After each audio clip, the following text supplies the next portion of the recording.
Buenas tardes, alumnos. En la presentación de hoy vamos a hablar sobre el rechazo de órganos sólidos. Mi nombre es María Silvina Álvarez, soy especialista en clínica médica y pertenezco al equipo de trasplante renal del Hospital Español de La Plata.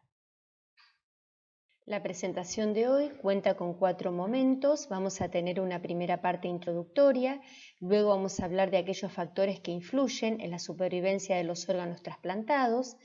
En tercer término, vamos a introducirnos en la inmunobiología del trasplante y por último vamos a estudiar la presentación clínica de los órganos sólidos trasplantados cuando cursan con un rechazo. Pero antes de introducirnos en el tema de hoy, vamos a definir al trasplante como aquella acción que consiste en trasladar de un individuo de la misma u otra especie a otro una célula, tejido, órgano o parte de él. ¿Qué se puede trasplantar? Podemos trasplantar órganos sólidos como corazón, hígado, intestino, páncreas, pulmón, riñón, células como las células de la médula ósea o las células de los islotes de Langerhans, tejidos como córnea, hueso, piel, sangre en el caso de transfusiones, materiales inertes como es el caso del reemplazo valvular con materiales artificiales, tejido compuesto como mano, cara, laringe, tráquea e incluso materia fecal.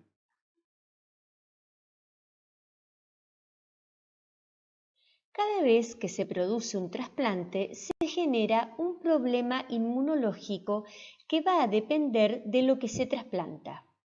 En el caso de los órganos sólidos, durante el trasplante están ingresando al organismo del huésped células presentadoras de antígeno que expresan moléculas del complejo mayor de histocompatibilidad clase 2 y células endoteliales que expresan moléculas del complejo mayor de histocompatibilidad clase 1. Esto va a generar una respuesta inmunológica capaz de producir un rechazo hiperagudo, agudo o crónico. En cambio, en el caso de la médula ósea, estoy trasplantando todo el sistema inmunológico completo, por lo que acá el problema va a ser mucho mayor y a este le llamamos enfermedad del injerto contra el huésped.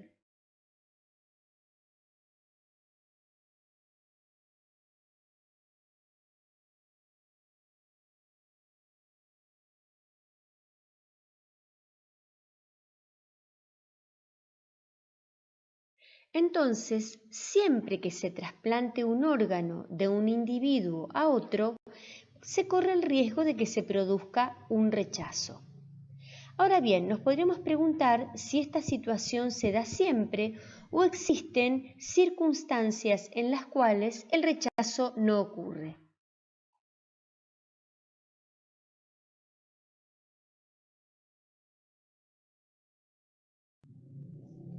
Respondiéndonos a la pregunta que nos hacíamos, vamos a ver que ocurren algunos tipos de trasplante, como es el caso del isotrasplante, que es entre gemelos homocigotas, o el autotrasplante, que consiste en el traslado de un fragmento de piel o hueso en el mismo individuo, que no van a generar rechazo porque no tenemos ningún problema inmunológico. Por el otro lado, los senoinjertos, así como los injertos de órganos artificiales, van a producir siempre un problema inmunológico al organismo del huésped y en estos dos últimos casos el rechazo va a estar siempre presente. El tipo de trasplante más frecuente y que usualmente genera una respuesta inmune por parte del huésped es el aloinjerto o alotrasplante y consiste en el trasplante de un órgano o tejido de un individuo a otro de la misma especie. Vamos a definir en esta diapositiva a qué le llamamos rechazo y consiste en una serie de acontecimientos en las que el injerto se reconoce como ajeno en el organismo del huésped, desarrollando una respuesta inmune tanto local en el órgano trasplantado como sistémica, con el establecimiento de una lesión inflamatoria que puede generar un deterioro en la función del injerto y, si éste no es diagnosticado a tiempo, una necrosis y una pérdida del órgano.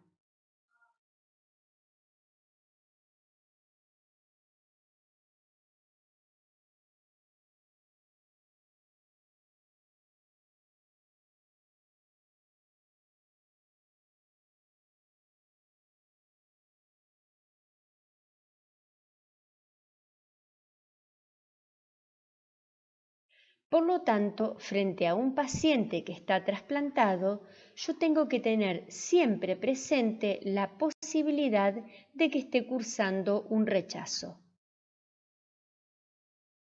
Muy bien, entonces ahora estamos en condiciones de preguntarnos cuánto dura un injerto. Sabemos que podemos clasificar los eventos del rechazo según el tiempo de evolución, dando lugar a un rechazo muy rápido, denominado hiperagudo. También puede haber un rechazo agudo y un rechazo más tardío denominado crónico. En el caso de un trasplante de médula no hablamos de rechazo, sino de la enfermedad del injerto contra el huésped, en donde las células del trasplante van a generar una respuesta inmunológica contra las células endoteliales del receptor. Uno analiza esto y se pregunta por qué en algunos casos se produce un rechazo con una velocidad tan grande, como es el caso del rechazo hiperagudo, que puede ocurrir incluso dentro del acto quirúrgico. ¿Por qué se puede producir en algunos individuos un rechazo agudo? ¿Por qué otros nunca cursan con rechazo? Y nos preguntamos si la supervivencia del órgano tiene únicamente que ver con la compatibilidad entre el huésped y el donante, o existe algún otro tipo de factor que puede favorecer la supervivencia del órgano o puede empeorarla.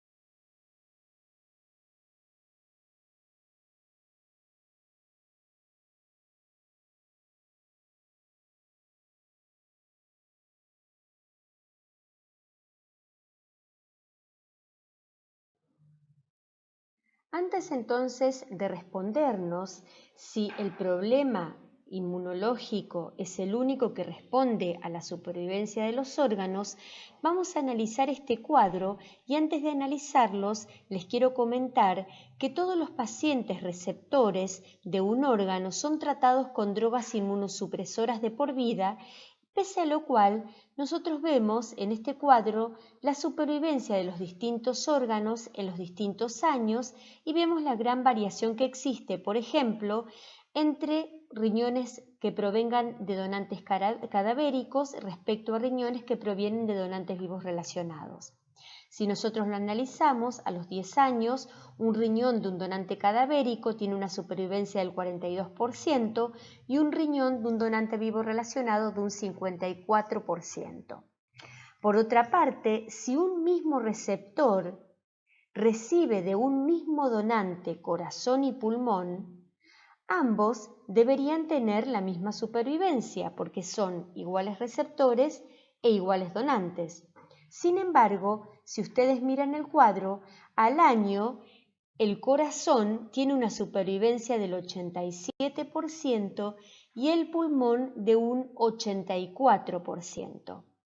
Eso explica entonces que no depende solamente del complejo mayor de histocompatibilidad la determinación de la supervivencia del órgano.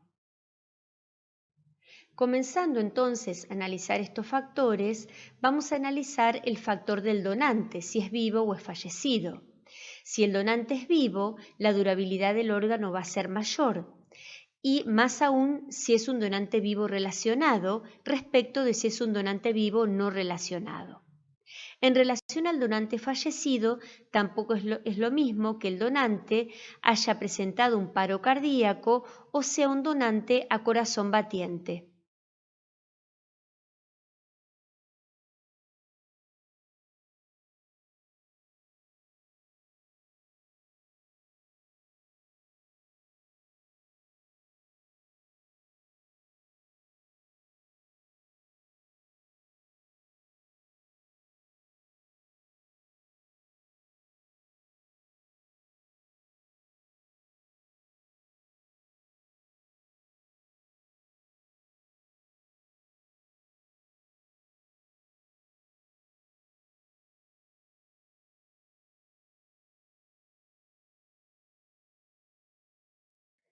También existe la susceptibilidad de diferentes órganos sólidos al rechazo, y a eso le llamamos inmunogenicidad.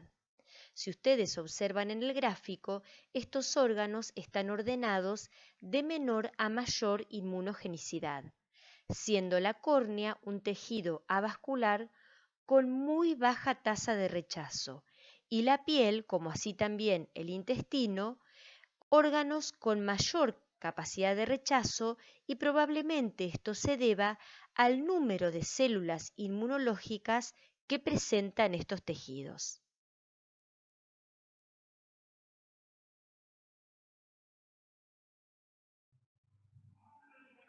Además de la inmunogenicidad, un factor fundamental en la durabilidad del órgano es la paridad del complejo mayor de histocompatibilidad entre el donante y el receptor. Observamos en el gráfico los alelos que comparten el donante con el receptor, y si nosotros miramos, los que se observan son los del complejo mayor de histocompatibilidad clase 1, A y B, y clase 2, DR. Si se enfrentan los alelos de cada una de estas moléculas entre el donante y el receptor, a esto se lo denomina mismatch. Y cuando el mismatch es 6, que corresponde a la línea amarilla, significa que no existe ningún alelo que esté compartiéndose entre ambos. En cambio, cuando el mismatch es 0, hablamos de full house, y eso significa que entre el donante y el receptor se comparten los 6 alelos del complejo mayor de histocompatibilidad. Esto se puede observar en la línea negra, que es la que tiene mejor supervivencia. Otro factor a tener en cuenta es el tiempo de isquemia fría, que se define como el tiempo desde el clampeo y extracción del órgano al desclampeo de este mismo órgano en el receptor. A mayor tiempo, menor supervivencia del mismo. Si observamos las líneas del gráfico, vamos a notar que cuando el tiempo de isquemia es mayor de 48 horas, es la línea marrón, la supervivencia cae drásticamente, mientras que en la línea punteada de color roja demuestra una durabilidad mayor del órgano, siendo en este caso el tiempo de isquemia de entre 7 a 12 horas. En el caso del trasplante renal, un tiempo de isquemia de 24 horas se considera aceptable. Otro factor importante, aunque no es determinante, es el antecedente de hipertensión arterial del donante. Se sabe que cuando el donante fue hipertenso, el riesgo de acortar la sobrevida del órgano es mayor. Si miramos en las 3 líneas del cuadro, vamos a ver que la línea inferior corresponde a un donante hipertenso durante más de 10 años.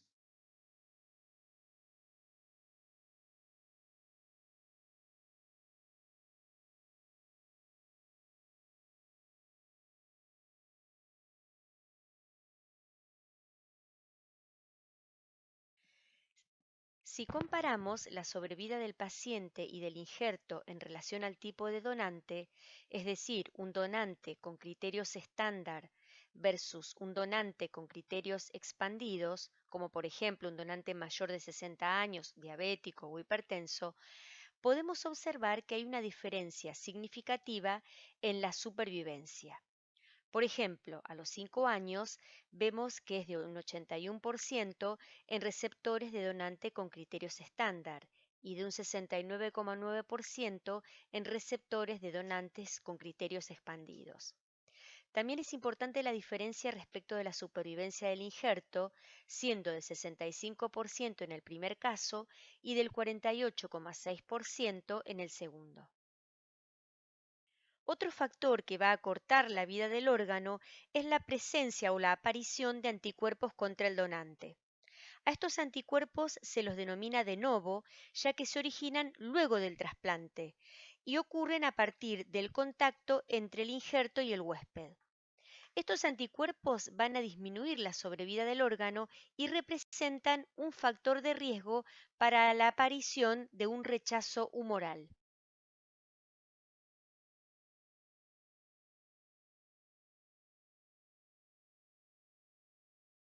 En esta diapositiva se evalúa el impacto del rechazo agudo celular en la sobrevida de un injerto renal. Y si ustedes miran, en el caso de un individuo que no ha sufrido ningún rechazo, la sobrevida a los 10 años es del 94%, mientras que en el caso de que haya existido un rechazo agudo precoz, la sobrevida del injerto a los 10 años es del 86% y cuando el rechazo es un rechazo agudo tardío, la sobrevida es del 45%. Hay que tener en cuenta que cada vez que un paciente desarrolla un cuadro de rechazo, requiere un tratamiento inmunosupresor más importante que genera mayores factores de riesgo, sobre todo complicaciones infectológicas que van a complicar y amenazar la vida de este paciente.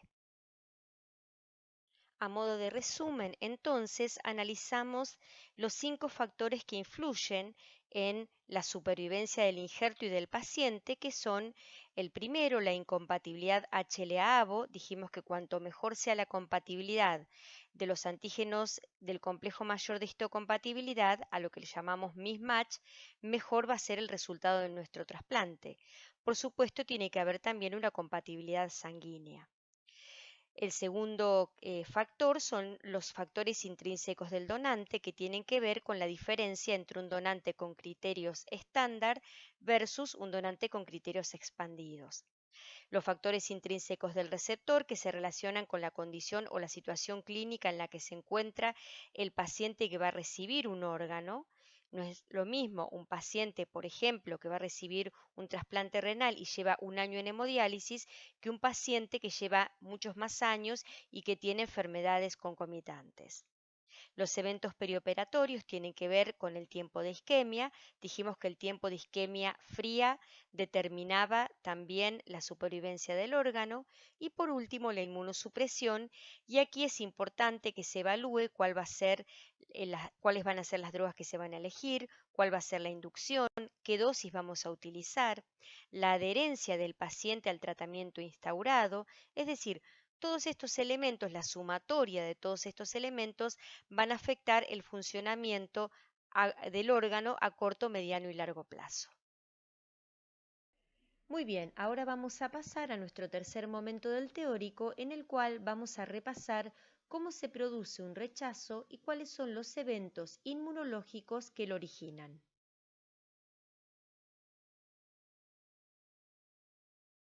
Desde el punto de vista inmunológico, se origina una cascada de acontecimientos en donde a partir de la presentación de un haloantígeno que será reconocido como extraño por parte del receptor, se pondrá en marcha una respuesta inmunológica que generará el rechazo.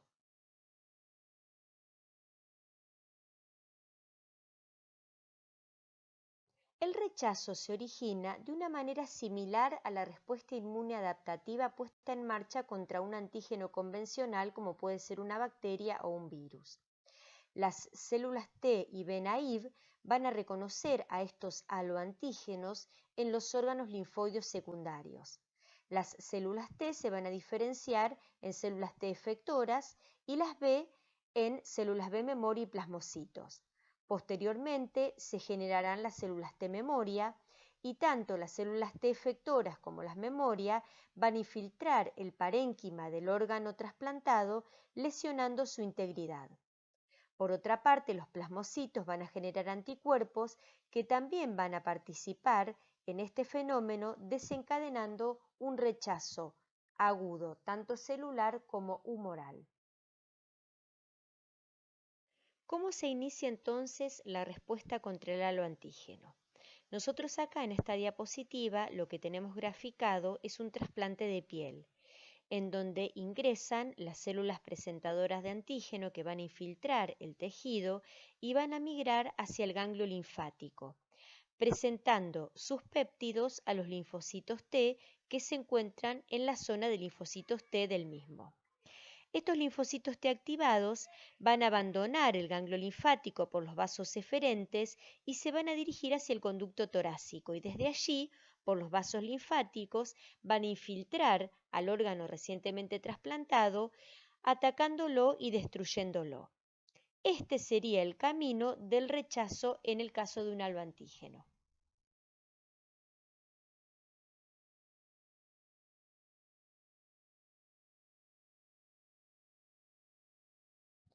Ahora bien, en este momento nos podemos preguntar por qué es tan fuerte la respuesta inmune aloreactiva que se genera contra un aloantígeno comparada con la respuesta inmune que se produce contra una bacteria o un virus.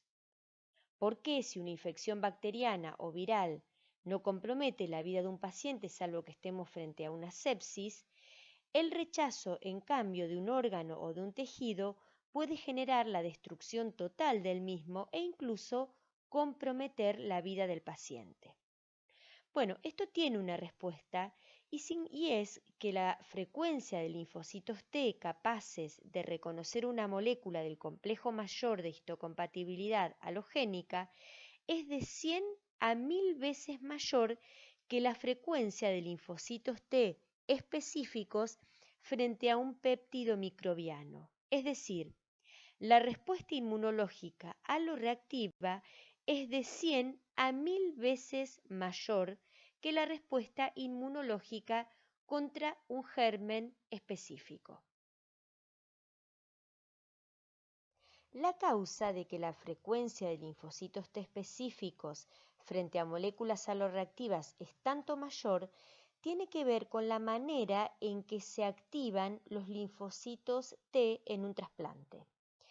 Normalmente los linfocitos T naive, es decir, aquellos que por primera vez toman contacto con una molécula del complejo mayor de histocompatibilidad, van a ser activados en un trasplante de un órgano sólido mediante dos vías diferentes, a las que llamamos vías directa e indirecta. Si nosotros miramos bien el gráfico, en el caso de la vía directa, la célula presentadora de antígeno es la célula del donante, es la de color verde, porque cuando se produce un trasplante estamos introduciendo junto con el órgano células presentadoras de antígeno del donante. Estas células van a presentar el complejo mayor de histocompatibilidad clase 2 más el péptido al linfocito TCD4. Pero el linfocito TCD4 no solamente se va a activar a partir de la célula presentadora de antígeno del donante, sino que también existe otra vía de activación a la que llamamos vía indirecta. Y esta se produce porque también las células presentadoras de antígeno del receptor van a procesar antígenos que provengan de los tejidos del órgano trasplantado y lo van a presentar junto con sus moléculas del complejo mayor de histocompatibilidad clase 2 al linfocito T CD4. Entonces, los linfocitos T CD4 van a activarse mediante dos vías y esto va a hacer que la cantidad de linfocitos T activados sea el doble de una activación normal. Es decir, la vía indirecta es la vía normal de activación frente a la aparición de un péptido microbiano, que va a ser fagocitado, procesado y presentado al linfocito T. En este caso, hay dos células que presentan antígenos, las células que provienen del donante y las células propias del receptor. Esto genera una gran respuesta inmunológica que tiene que ser corregida mediante drogas inmunosupresoras indispensables y que debemos utilizar durante toda la vida del paciente trasplantado, porque durante toda la vida este paciente va a tener riesgo de sufrir un rechazo. Acá les presento un esquema representativo del efecto de la inmunosupresión bloqueando la activación del sistema inmune, evitando un rechazo. Respecto del trasplante renal, abajo les puse que en la década del 60 la incidencia de rechazo en el primer año post-trasplante era del 80% y en la actualidad, gracias a los nuevos inmunosupresores, esta incidencia ha bajado al 15%.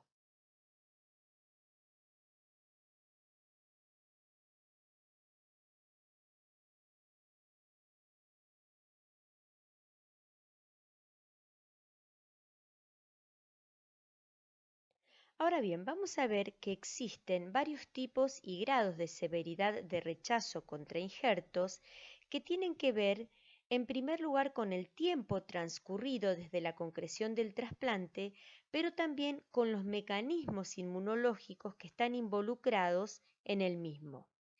Y frente a esta situación vamos a ver que existen tres tipos de rechazos.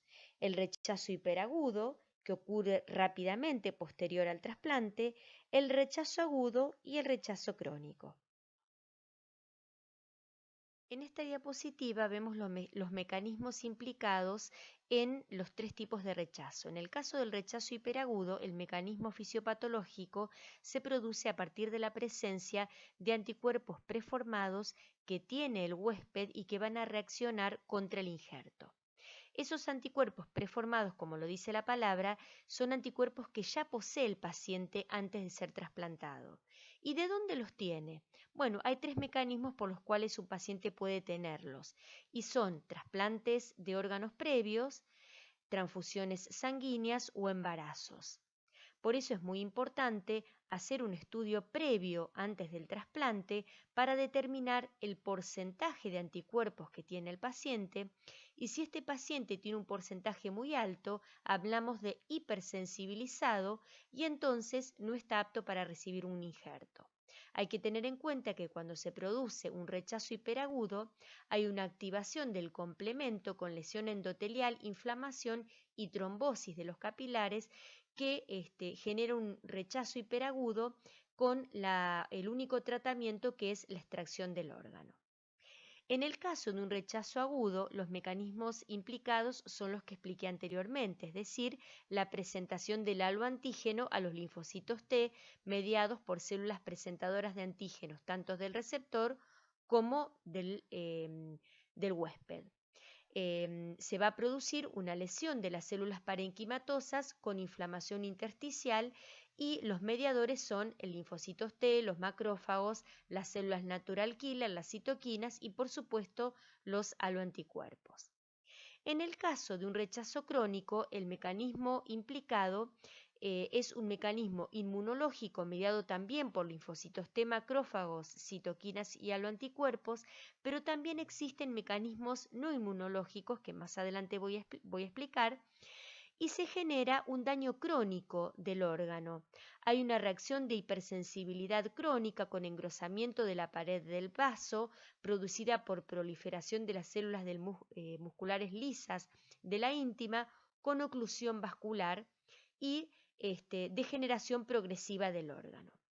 Abajo les puse los tiempos de presentación del rechazo. Es cierto que el rechazo hiperagudo incluso puede ocurrir dentro del mismo acto quirúrgico o dentro de la primera semana del del trasplante. Respecto de un rechazo agudo, este puede ocurrir dentro de las primeras semanas del trasplante, pero también podemos observar un rechazo agudo en un paciente que lleva años de trasplante, es decir, un rechazo agudo en el contexto de un daño crónico del órgano. Esto también ocurre. Y hablamos de un rechazo crónico cuando se produce luego de 3 meses de haber sido trasplantado el paciente, pero al deterioro de la función del órgano también le llamamos rechazo crónico porque, como lo voy a explicar más adelante, existen mediadores inmunológicos y no inmunológicos que van a generar una disfunción crónica del órgano. En este gráfico vamos a analizar cómo se produce la activación del linfocito T, que está dibujado de color celeste, mediante la presentación antigénica de la célula presentadora de antígeno, que está dibujada de color verde.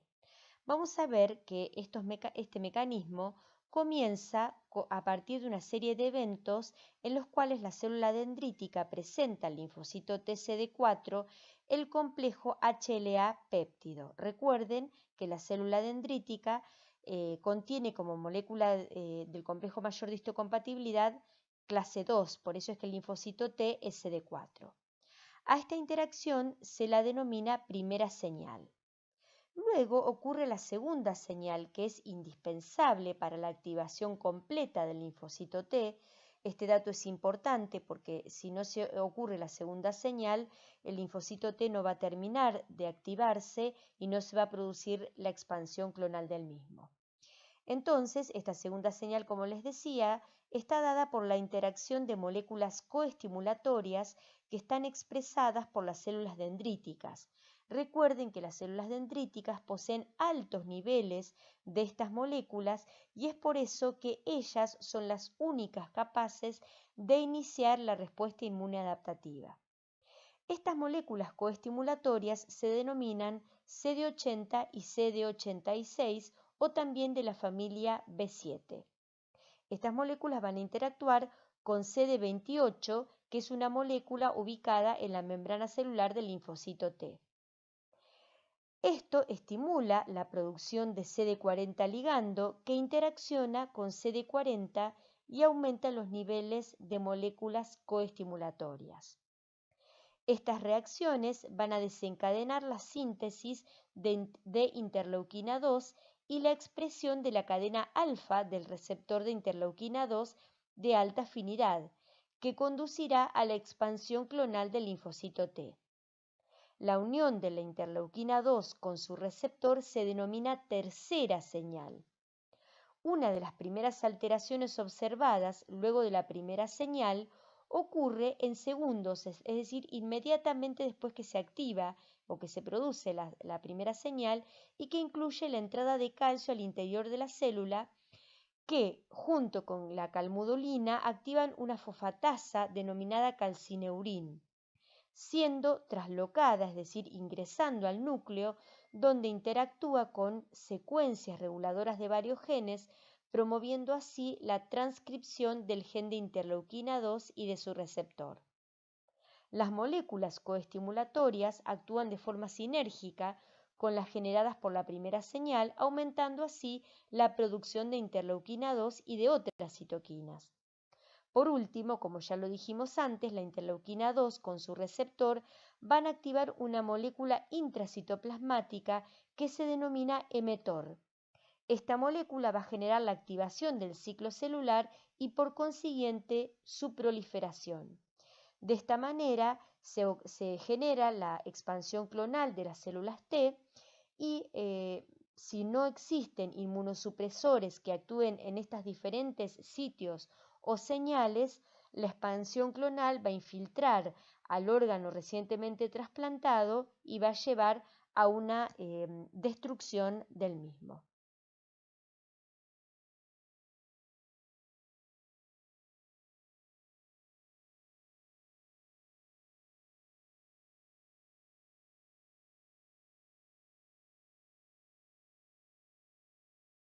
Ahora sí vamos a pasar a la última parte de nuestro teórico, en donde vamos a analizar la presentación clínica de los distintos órganos trasplantados que cursan con un rechazo. Inicialmente vamos a comenzar con las formas de presentación del rechazo en el trasplante renal.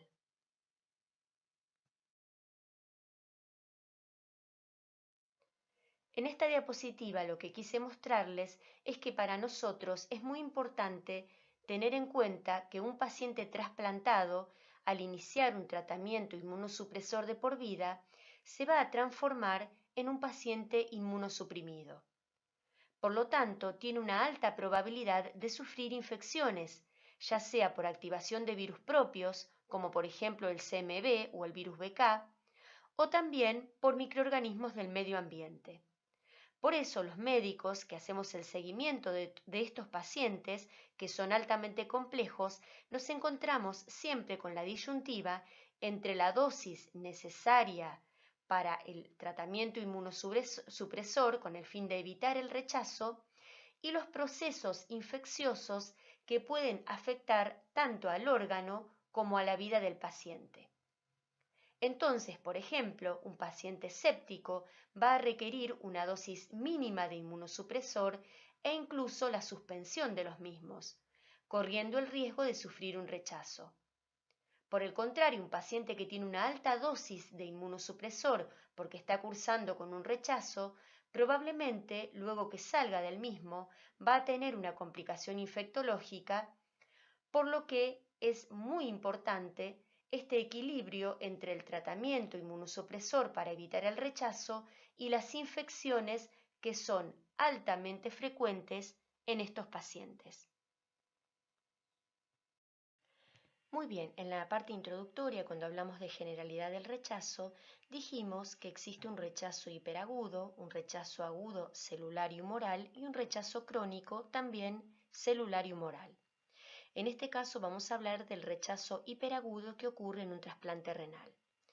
Como lo dijimos anteriormente, el mecanismo fisiopatológico consiste en la presencia de anticuerpos preformados que contiene el receptor del trasplante y que van a reaccionar rápidamente contra el órgano trasplantado generando un cuadro de toxicidad sistémica, coagulación intravascular diseminada, con compromiso de la vida del paciente y del injerto. En este caso, el único tratamiento que existe es extraer el órgano, es decir, la transplantectomía. ¿Cuándo se da esto? Como ya dijimos, la presencia de anticuerpos preformados es frecuente en aquellos pacientes que se encuentran hipersensibilizados debido a tres causas importantes, que son la donación de órgano previo o la recepción de un órgano previo, la transfusión de sangre y el embarazo. En esta diapositiva podemos observar la cinética de producción de los anticuerpos anti-HLA preformados luego del evento de exposición a células no propias. Y entonces observamos que tanto los anticuerpos que provengan de un trasplante previo o de embarazo se mantienen en el tiempo en mayor cantidad, mientras que los anticuerpos que provienen luego o que se generan luego de una transfusión tienden a disminuir. Por lo tanto, tienen mayor riesgo aquellos pacientes que están hipersensibilizados por trasplantes o por embarazos previos. En esta diapositiva vemos la foto de un rechazo hiperagudo mediado por anticuerpos preformados. Es un rechazo que es reconocido inmediatamente dentro del quirófano. Se observa un riñón cianótico, edematoso, flácido y por supuesto no funcionante.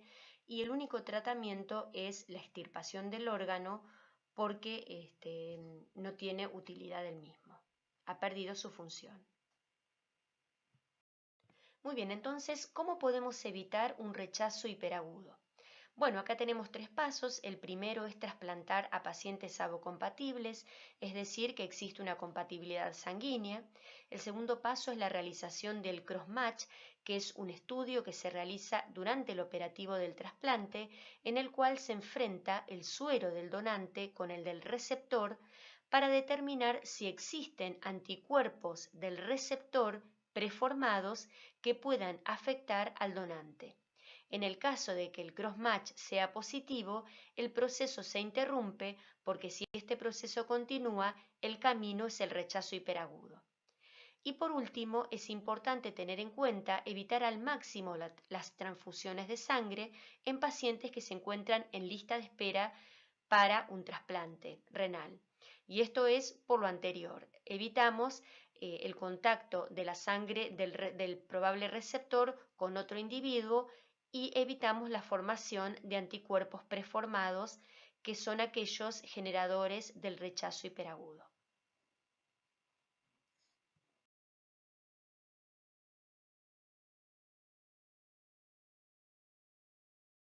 Muy bien, en esta diapositiva observamos la diferencia entre un rechazo agudo celular y un rechazo agudo humoral, ya no un hiperagudo. El rechazo agudo celular es altamente frecuente. Si observan la diferencia, uno se da en el 90% de los casos, mientras que el humoral únicamente en el 10%. El rechazo agudo celular en general tiene mejor respuesta al tratamiento médico y normalmente se utilizan pulsos con metilprednisolona. La fisiopatología es la de un gran infiltrado inflamatorio mediado por linfocitos T, como ya lo explicamos, que genera tubulitis y glomerulitis. Y el factor de riesgo, sobre todo, tiene que ver, en primer lugar, con la mala adherencia al tratamiento inmunosupresor. Por eso es que es muy importante indagar sobre la adherencia del paciente al tratamiento de las drogas. Respecto al rechazo agudo humoral, dijimos es menos frecuente, ocurre en un 10% de los casos, es mucho más difícil de revertir, la agresividad al órgano es mucho mayor, es más frecuente o como factor de riesgo tenemos la presencia de un paciente con anticuerpos preformados, es decir, pacientes hipersensibilizados. En este caso la célula efectora es el linfocito B y lo que se observa a nivel del tejido es una lesión endotelial difusa con depósitos de C4D. Esto es muy importante porque sabemos, ya les dije, que el diagnóstico de un rechazo se realiza por biopsia del riñón y la presencia de depósitos de C4D a nivel de los capilares peritubulares es el diagnóstico preciso de un rechazo agudo humoral. El mecanismo fisiopatológico es por la formación de anticuerpos antidonante específicos, es decir, no por anticuerpos previos, ese era el rechazo hiperagudo, sino por que el paciente trasplantado genera anticuerpos post-trasplante contra el órgano. Aproximadamente ocurre entre un 15 a un 20% en el primer año. ¿Cuándo voy a sospechar que estoy frente a un rechazo? Bueno, en primer lugar, el aumento de los valores nitrogenados, es decir, el aumento de la urea y de la creatinina en ausencia de otras causas, debe hacerme sospechar la posibilidad de este cuadro. Tenemos que tener en cuenta que no siempre es el aumento, sino también la falta de descenso. Normalmente cuando un paciente se trasplanta, a medida que van pasando los días, la creatinina tiene que ir disminuyendo. Cuando ocurre un aplanamiento de la misma, es decir, nosotros esperamos un descenso y esto no ocurre, tenemos que pensar que la probabilidad puede ser el rechazo. También es importante considerar la mala adherencia del paciente al tratamiento inmunosupresor. Esto sobre todo es más frecuente en adolescentes. Existen inmunosupresores que podemos dosar en sangre para determinar qué valores tienen y si realmente el paciente está tomándolos o no. Estos inmunosupresores que podemos dosar son, por ejemplo, los anticalcineurínicos y los IMTOR. Si observamos que el nivel en sangre de estas drogas está disminuido, o bien tenemos que aumentar la dosis, o bien interrogar muy bien al paciente para definir si es que está realizando el tratamiento o no.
Para arribar al diagnóstico de un rechazo, es importante realizar un examen clínico completo.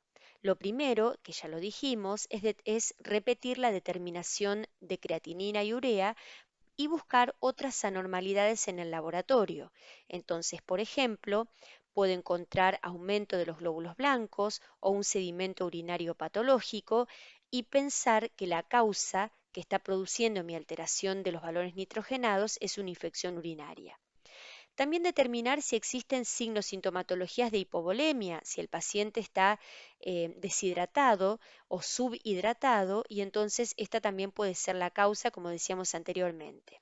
La presencia de una infección sistémica, un paciente séptico, o bien el hecho de que existan drogas, como lo dijimos anteriormente, que son nefrotóxicas y son indispensables para el tratamiento inmunosupresor y que a lo mejor están en dosajes altos y entonces al disminuir la dosis de estas drogas mejora el funcionamiento renal. Es decir, es muy importante realizar un examen clínico completo con determinación de un laboratorio que me permita estudiar qué otros elementos tengo para orientarme hacia el diagnóstico.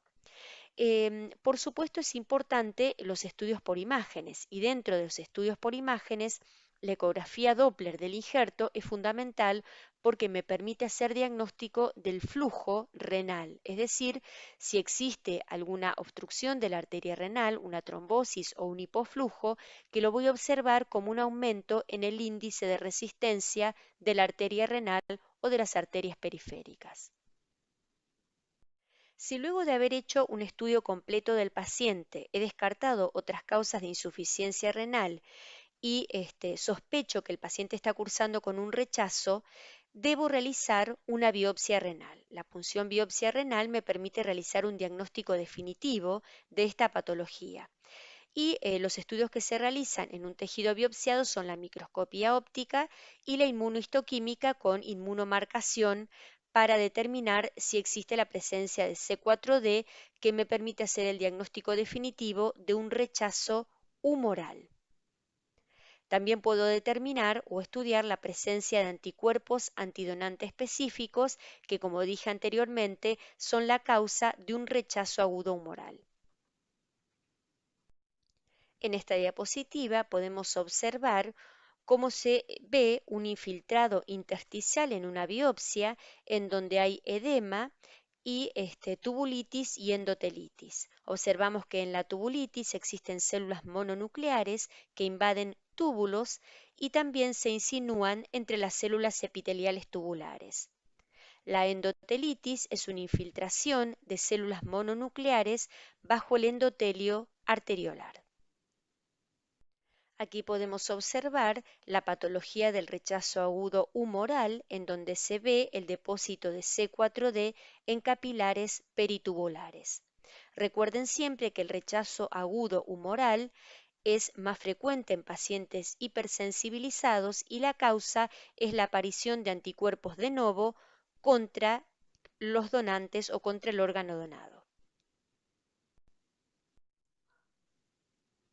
El tratamiento de un rechazo agudo celular está dado por la utilización de corticoides en altas dosis. Recordemos que el corticoide lo que hace es inhibir la liberación de interleuquina 1 e interleuquina 6, bloqueando la primera señal, por lo tanto impidiendo la activación del linfocito T, ya que inhibe la síntesis de la interleuquina 2. Este mecanismo de acción lo que hace es frenar la actividad del rechazo. Normalmente el 75% de los casos de rechazo agudo primario revierten luego de este tratamiento.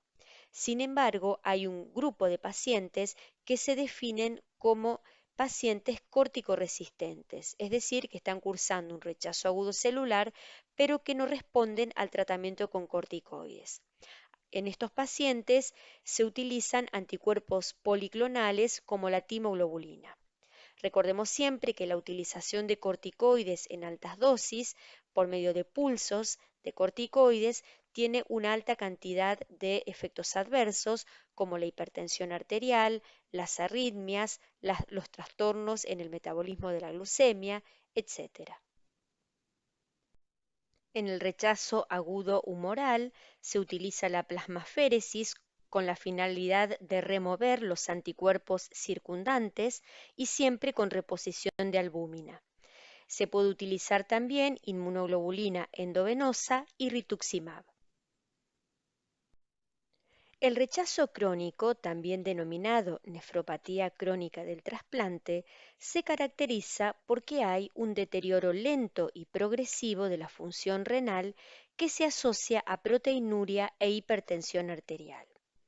Decimos normalmente que un rechazo es crónico cuando ocurre después del tercer mes de la cirugía, pero la verdad es que esta nefropatía crónica del trasplante tiene más relación con un paciente que lleva años de trasplante y que por mecanismos que ya vamos a ver, tanto inmunológicos como no inmunológicos, va deteriorando la función del órgano y termina por perderlo.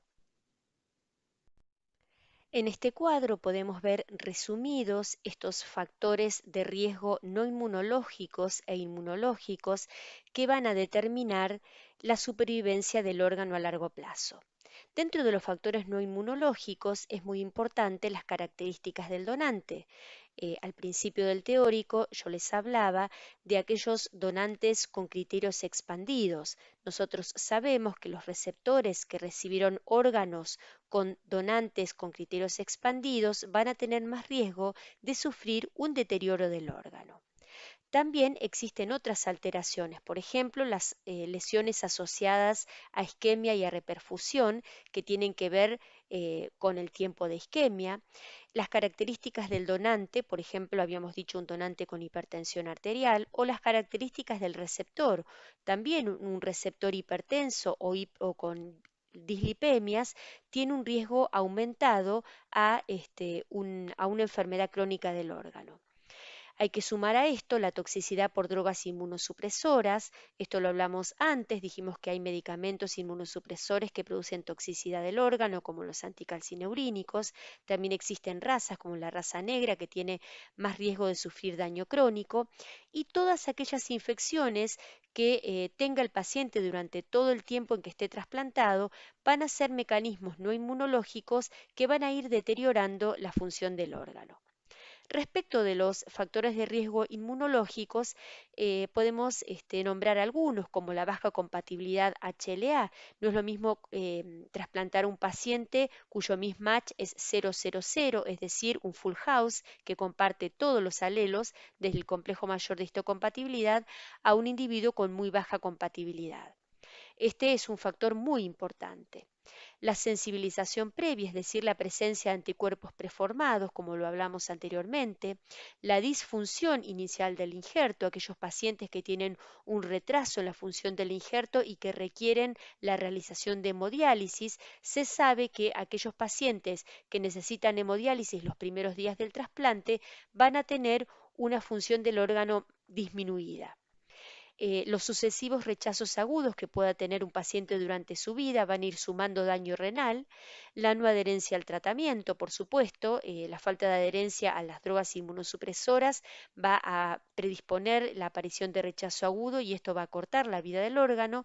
Y por último, la insuficiente dosis o la inmunosupresión insuficiente también va a determinar un acortamiento en la vida del órgano y una nefropatía crónica del injerto que llevará a una pérdida del mismo. El cuadro clínico de un paciente que está cursando con un rechazo crónico o nefropatía crónica del trasplante se caracteriza por un deterioro lento de la función renal con valores de urea y creatinina elevados, hipertensión arterial y proteinuria. El cuadro clínico, el diagnóstico, perdón, definitivo lo realizo mediante una punción biopsia con estudio histológico del órgano. Allí lo que encuentro es la presencia de engrosamiento fibroso de la íntima, de las arteriolas y las alteraciones degenerativas de la túnica media. ¿Cómo puedo prevenir este rechazo crónico mejorando entonces la supervivencia del órgano?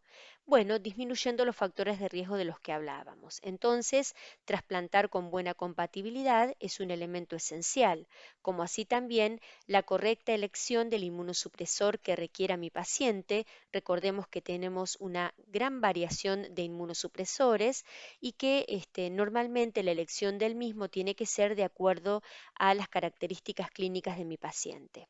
Es fundamental tratar la hipertensión arterial y la dislipemia de mi paciente, controlar la adherencia al tratamiento mediante los dosajes, determinar que no esté cursando con infecciones subclínicas, hacer profilaxis para aquellos virus que se reactivan como el CMV y el BK y en el acto quirúrgico también es muy importante minimizar el tiempo de isquemia.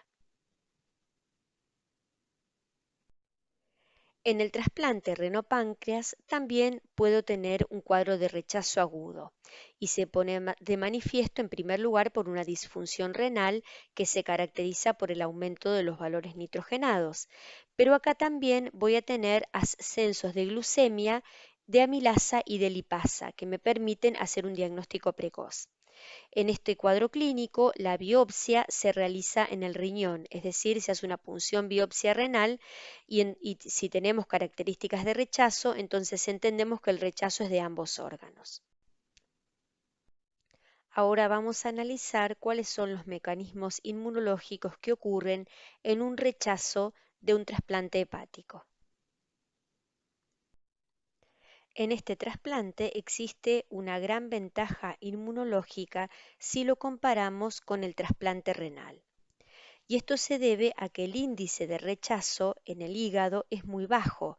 Incluso puede tener éxito el trasplante aún con incompatibilidad ABO, con crossmatch positivo e incluso con la presencia de anticuerpos preformados positivos. Este órgano tiene una gran resistencia al ataque mediado por anticuerpos, tiene una muy baja tasa de rechazo crónico y una gran reversibilidad del rechazo agudo. Por esta causa no se tiene en cuenta la positividad del crossmatch. En el trasplante hepático también tenemos un rechazo hiperagudo, agudo y crónico o ductopénico. En el rechazo hiperagudo, que es raro, ocurre en menos del 1% de los casos, se ha observado que el 25% de estos ocurre en los casos de incompatibilidad ABO. Ocurre en los primeros minutos u horas del trasplante y se han observado presencia de anticuerpos citotóxicos preformados. Respecto del cuadro clínico, es el semejante a un fallo primario del órgano con encefalopatía hepática y con trastornos de la coagulación.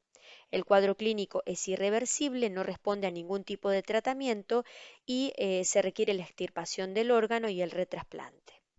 Respecto del rechazo agudo, ocurre en el 50% de los casos, pero presenta muy buena respuesta al tratamiento. Muchas veces los síntomas son escasos. Es más frecuente en pacientes que han tenido que recibir trasplante hepático a causa de enfermedades autoinmunes, es decir, una hepatitis autoinmune, por ejemplo, o una cirrosis biliar primaria, o bien en aquellos pacientes que han tenido hepatitis fulminantes víricas.